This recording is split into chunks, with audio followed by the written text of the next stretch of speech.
है। मजे की बात ये है कि राजनीतिक शिकार इस तरीके से शिक्षा मित्र हुआ कि भाजपा के बाद में बसपा की सरकार का आना, बसपा के बाद में सपा की सरकार का आना, और यह भाजपा की सरकार भी जन्मे हुए थे। तो विविध सरकारों के क्रमशः आने से शिक्षा मित्र जो है राजनीतिक शिकार होता रहा। नमस्कार, मैं बांदा से साकेत अवस्थी आईपा के लिए। आईपा यानी all India progressive politics association, ये वो मंच है जहां हम रखते हैं अपने विचारों को। राजनीति कैसे प्रोग्रेसिव हो, एजुकेशन कैसे प्रोग्रेसिव हो, समस्याएं समाज की क्या हैं, उनको अपने मंच के माध्यम से आम जनमानस तक साझा करने का काम करते हैं। हमारे आज इसी क्रम पे बांदा के उत्तर प्रदेशी शिक्षा मित्र संघ के जिला अध्यक्ष हैं दिनकर अवस्थी जी।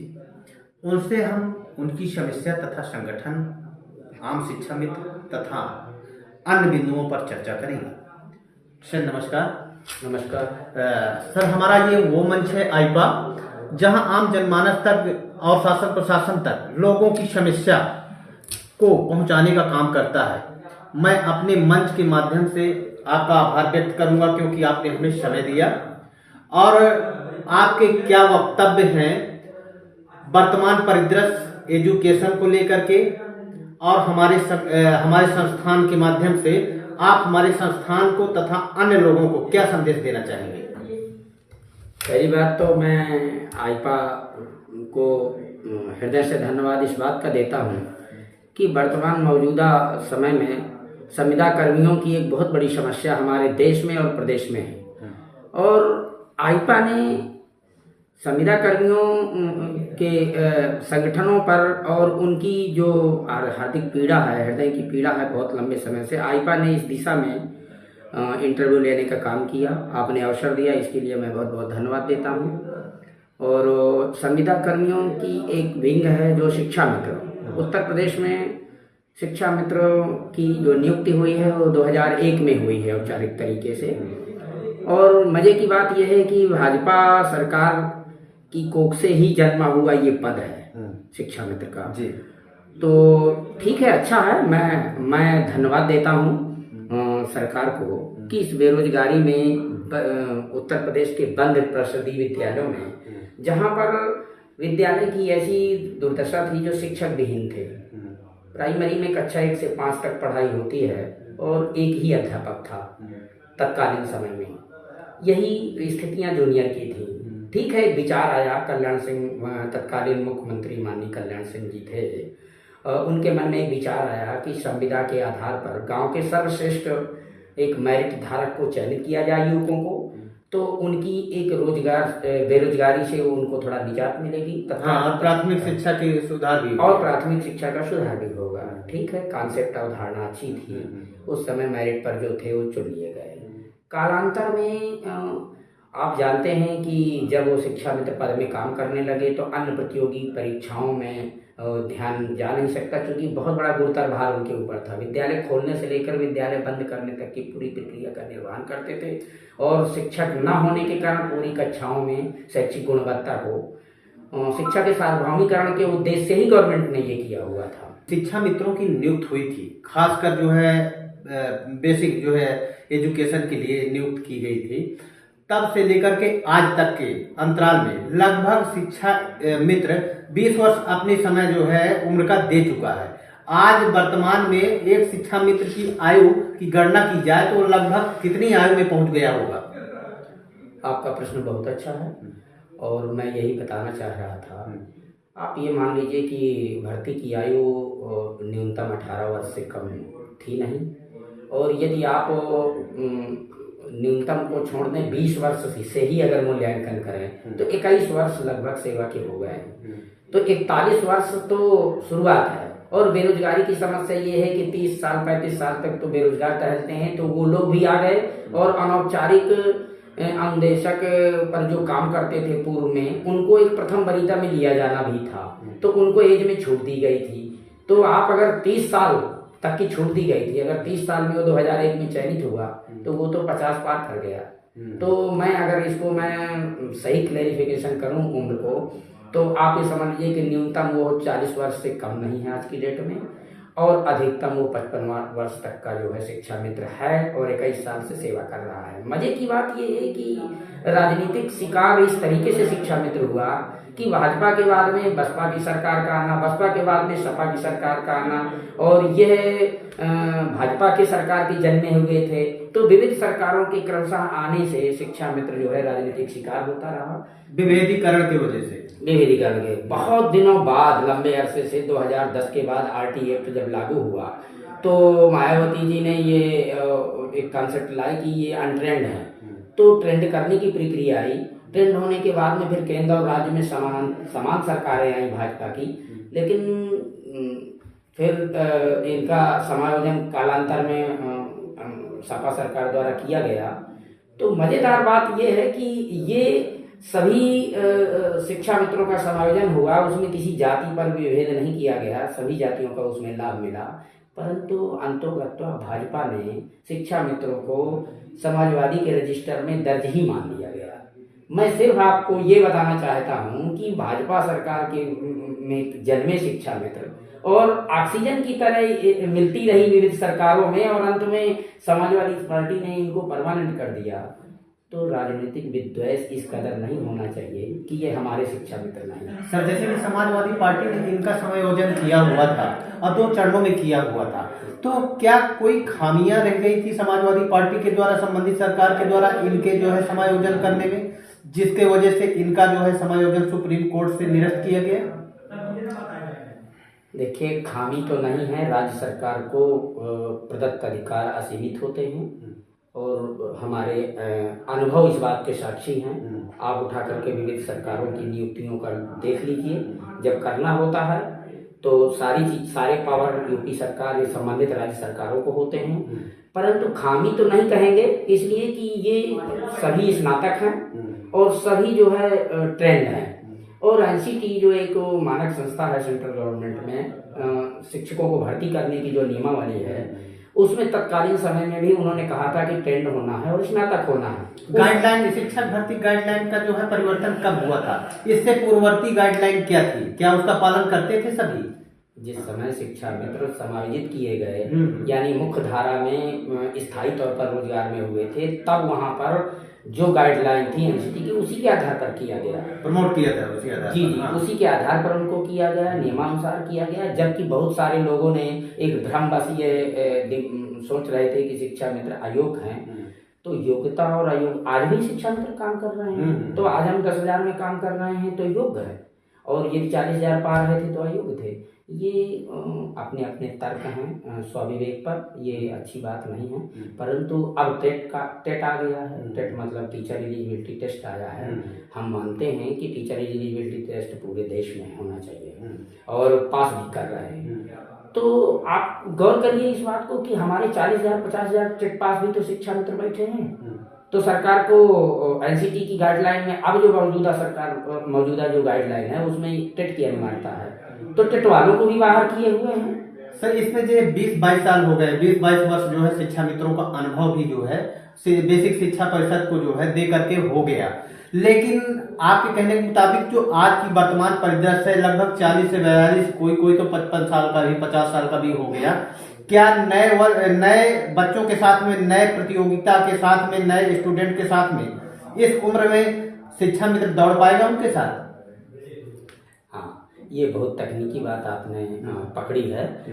इस बार जो टेट पास को जो अलाउ किया गया सहायक अध्यापक में, उसमें मजे की बात तो ये है कि एक लेखपाल जो है तहसीलदार तक बन सकता है, एक वकील जो है वो जज तक बन सकता है, एक पुलिस वाला दरोगा तक जा सकता है। हमारा भी यही तर्क था, यदि हम सारी योग्यताएं, क्वालिफिकेशन हम पूरा करते हैं तो नए और पुराने के बीच में कुछ विभेद होना चाहिए योग्यताओं का, और उनका मानक होना चाहिए। ठीक है, 25 नंबर जो दिया गया भारांक के तौर पर, उसको सीधे भारांक टेट पास वाले को सीधे 25 नंबर दे देना चाहिए जो इंडेक्स बनता है, परंतु वहां पर इन्होंने एक अतिरिक्त जो है टेट, सुपर टेट लागू कर दिया था और वहां भी कट ऑफ मार्क्स बढ़ा दिया गया था। तो 40-50 साल की उम्र में वो नए प्रतियोगी वाले छात्रों से जो सीबीएसई पैटर्न से 90-90% अंक लाते हैं, उसकी मेरिट के साथ तुलना की जाए, पुराने शिक्षा मित्र जो उस जमाने में तत्कालीन समय में टॉपर थे अपने गांव में, उनको अगर बैठा दिया जाए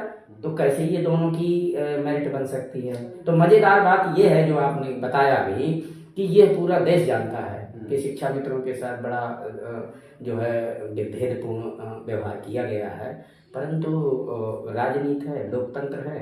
अब शिक्षा मित्र को समाजवादी पार्टी के पक्ष का मान लिया गया है, जबकि शिक्षा मित्रों की एक पीड़ा थी कि राज्य और केंद्र में समान सरकारें होनी चाहिए। तो प्रचंड बहुमत जो भाजपा की पिछली बार आई है उसमें शिक्षा मित्र क्या पूरे प्रदेश ने वोट दिया है? नहीं, तो सरकार का तो ये भी कहना है, सरकार ने जैसे अपने संकल्प पत्र में भी कहा था कि 3 महीने में न्यायोचित समाधान किया जाएगा, और उधर सरकार कह रही है कि हमने समाधान कर दिया। जी जी जी जी जी, ये जो है सोशल मीडिया में यही बात तैर रही है आज चुनाव में कि माननीय योगी जी और माननीय मोदी जी दोनों ने पिछले चुनाव के पहले यानी 5 साल के पहले जो इनका संकल्प पत्र था उसमें इन्होंने कहा था शिक्षा मित्रों का स्थायी समाधान किया जाएगा। आज तक स्थायी समाधान तो दूर है, शिक्षा मित्रों की मौतें हो गई। 6000 शिक्षा मित्र अवसाद की स्थिति में मृत्यु को गले लगाने के लिए मजबूर हो गया, परंतु एक मौत पर रात को 12 बजे अगर किसी किसान की मौत हो जाए, किसी आम आदमी की मौत हो जाए तो बीजेपी सरकार में गंभीरता ली जाती है और तहसीलदार और एसडीएम को भेजा जाता है तहकीकात के लिए। लेकिन 6000 मौतें शिक्षा मित्रों की अवसाद मृत्यु में हो गई और आज तक आपके मीडिया में और सरकार के यहाँ इस पॉइंट को उभारा तक नहीं गया। क्या ये गौर करने का विषय नहीं है? नहीं, गौर करने का विषय है, लेकिन उधर सरकार तो कह रही है कि स्थायी समाधान कर दिया गया है, उस पर क्या कहेंगे आप? स्थायी समाधान नहीं किया गया है। हमारे शिक्षा मित्रों की जो संख्या है 1,75,000, वो बेचारे कंपटीशन दे करके अन्यत्र नौकरी में बहिर्गमन कर गए, और जो शिक्षा मित्र हमारे बचे थे शेष, उनमें जो कम उम्र के थे यानी 84-85 की सन 84-85 की जन्म तिथि के बाद जो पैदा हुए थे, न्यूली जो शिक्षा मित्र थे, वो लोग पढ़ करके कंपटीशन दे करके, और जो नए लड़के इस समय उसके साथ में जो परीक्षा दे रहे थे उनसे आगे जो मेरिट में निकल गए हैं, वो बामुश्किल हमारे करीब 10,000 शिक्षा मित्र जो है नियोजित हो पाए होंगे। से सारे शिक्षा मित्र आज भी जो है घुट-घुट कर जीवन यापन 10,000 में कर रहा है, जबकि सरकार कह रही है कि हमने 3500 से बढ़ाकर 10,000 कर दिया। ये बात जनता के बीच में इस फर्क को नहीं समझ पा रहे हैं। देखिए, ये बहुत बड़ा संदेह का मैसेज दिया गया है सरकार के द्वारा। स्पष्ट करिए, क्या ये मामला है? क्या 3,500 रुपये हमको मिलते थे, उससे हम बढ़ करके 40,000 में पूरे उत्तर प्रदेश के समूचे शिक्षा मित्र उसमें समायोजित हो गए थे। प्रशिक्षण लेने के बाद में समायोजित जब हो चुके तो हमें 40,000 मिल रहा था।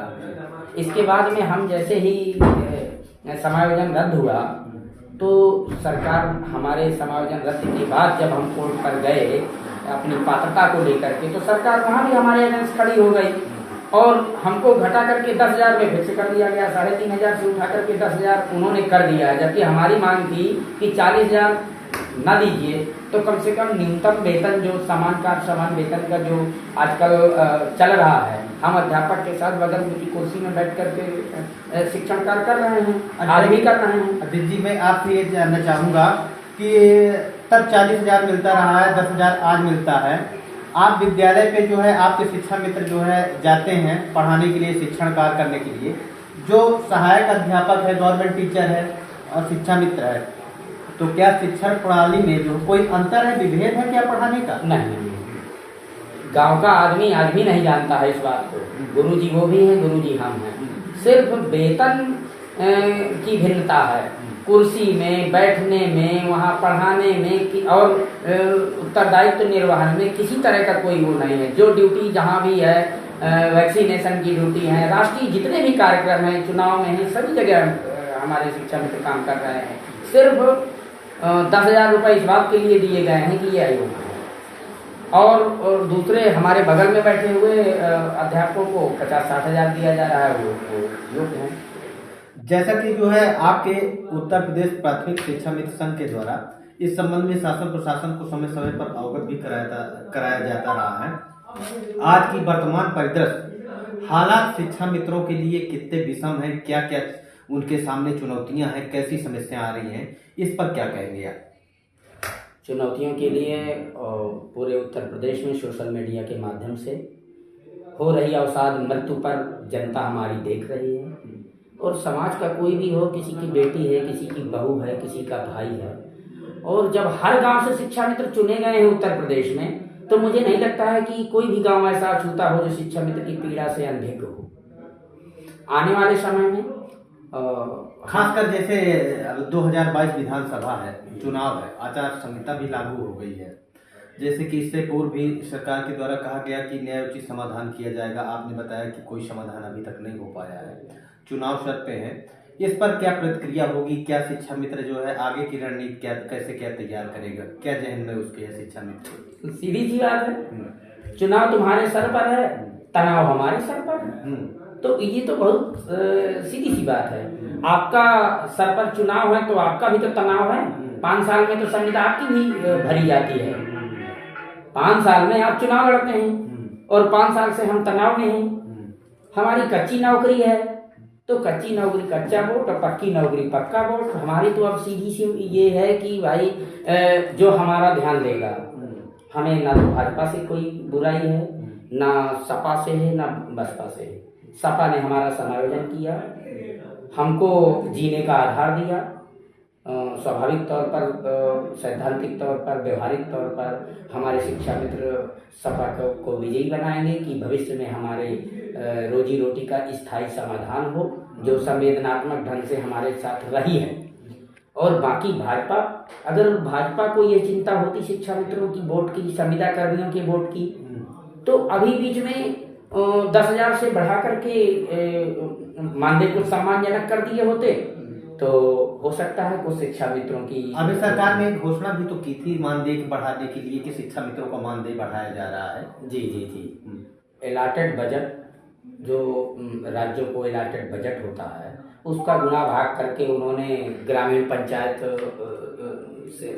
सेवकों को, तकनीकी सहायकों को, आंगनबाड़ी को, शिक्षा मित्रों को, तमाम लोगों को ये अनुपातिक तौर पर किसी को 2,000, किसी को 1,500, किसी को 1,500 बढ़ाने के लिए उन्होंने कार्यक्रम बनाए जल्दी जल्दी। दुर्भाग्य से चुनाव खोपड़ी पर सर पर आ गया। शिक्षा मित्रों से बातचीत चल ही रही थी कि वो 2,000 रुपए भी जो है उन्होंने शिक्षा मित्रों को नहीं दिया है। शेष अन्य संविदा कर्मियों को किसी के सौभाग्य से 2,000, 1,000 आ गया हो तो मेरे संज्ञान में नहीं है, परंतु शिक्षा मित्र उस 2,000 की बढ़ोतरी से भी वंचित है। और आज की डेट में इतना मायूस है कि कर्तव्य मूढ़ होकर के शिक्षा मित्र का हमारे शिक्षा मित्रों की सीधी सी धारणा है कि जो हमारा है हम उसके साथ। आक्रोश है शिक्षा मित्रों में इस चीज को लेकर के। जी हाँ। आपको मैं एक बात बता दूं, भाजपा कार्यकाल में लोकतांत्रिक तरीके से आंदोलन करने की परंपराएं पिछले 50 सालों में रही हैं। विविध सरकारों में आंदोलन होते रहे हैं, अपनी बात को रखने के तरीके रहे हैं।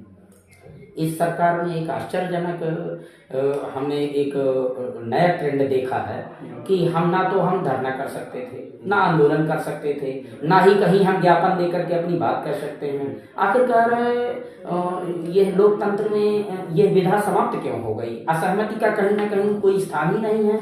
तो शिक्षा मित्र इस बात पर है कि हमको पहले फक्र रहता था कि हम समाजवादी में और बसपा की सरकारों में अपनी बात को कह देते थे और कहीं ना कहीं 2-2 बातें हमारे साथ में संवाद होता था, किसी निष्कर्ष पर बात आती थी। आज तो ये स्थिति आ गई है कि हम अपनी पीड़ा को, हमारे मर रहे हैं बराबर साथी, हम अपनी पीड़ा को कहीं शेयर नहीं कर सकते हैं, बात नहीं कर सकते हैं, एस्मा लगा दिया गया है, हम कहीं आंदोलन नहीं कर रहे हैं। तो अब हम वोट की चोट मारेंगे और जो भी सरकारें हमारे हित में काम करेगी उनको हम जिताने का काम करेंगे और चुनाव आचार संहिता का पालन करेंगे। हम कोरोना गाइडलाइन का पूरा पालन करेंगे और आचार संहिता का पालन करेंगे। लेकिन जो आक्रोश है आपकी मीडिया के माध्यम से, जीरो ग्राउंड रिपोर्ट जो हमारे शिक्षा मित्रों की ही नहीं, संपूर्ण संविदा कर्मी 10 लाख हमारे जो है कर्मचारियों को पेंशन ओपीएस नहीं मिल रही है, न्यू पेंशन स्कीम के तहत उनका आक्रोश है। और 6 लाख हम लोग हैं, यानी 16 लाख लोग इस समय तनाव में हैं और चिंताग्रस्त हैं। किसी को चुनाव में नौकरी तो मिल गई थी जिनको, उनको ओल्ड पेंशन स्कीम नहीं है, बुढ़ापे का सहारा पेंशन नहीं है।